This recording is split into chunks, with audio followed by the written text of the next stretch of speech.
It's just about fall, and that means two things. It's almost pumpkin spice everything season and the fall molt. Today we're going to use those feathers from the fall molt to make a fall molt coaster. You are going to start by gathering some feathers and cleaning them. I use some warm water and a little bit of dish detergent. After you rinse your feathers off, allow them to dry on a towel. After your feathers are completely dry, give them a good shake and your feathers will puff right back up.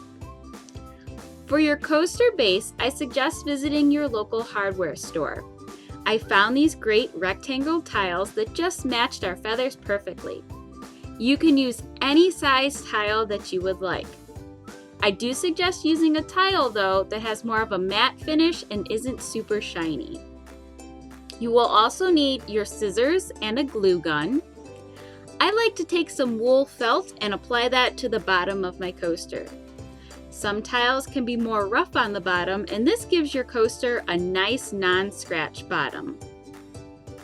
You will need some glue to adhere your feathers onto your coaster. You can use Mod Podge, that works great.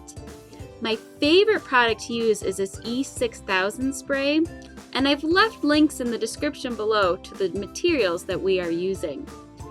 This product sprays on and gives you time to adjust your feathers how you'd like them, and it dries very durable. The last product you will need is something to create a clear coat to seal your project. Again, you can use the Mod Podge, you can use a spray acrylic clear spray. I like to use brush on clear coat, like the one I have in my squeezy bottle here. I like to use this because I can brush on a few layers and it really seals my feathers. To get started, you are going to take your tile and prep the surface. Take a little bit of rubbing alcohol and rub the top of the tile. This is going to ensure that there's no dirt or grease on the surface. Now you're going to take your glue and feathers and start to apply your feathers to your coaster. A little tip when applying the feathers is to take a close look at the shaft of the feather. You're going to see that the shaft is skinny towards the top and thicker towards the bottom. I like to cut my feathers at the end of where the shaft is skinny before it starts to get thick. This is going to allow your feathers to lay more flat on your coaster. If you leave the thicker part of the shaft on the feather, you're going to notice that the feather wants to be more bumpy and not lay flat or stick on your coaster. I'm going to spray my coaster with my glue and start to place my feathers. This is the fun part because you get to get creative with your feathers. Be sure to really spread out those feathers nice and flat. Let's take a closer look while I add these feathers to my coaster.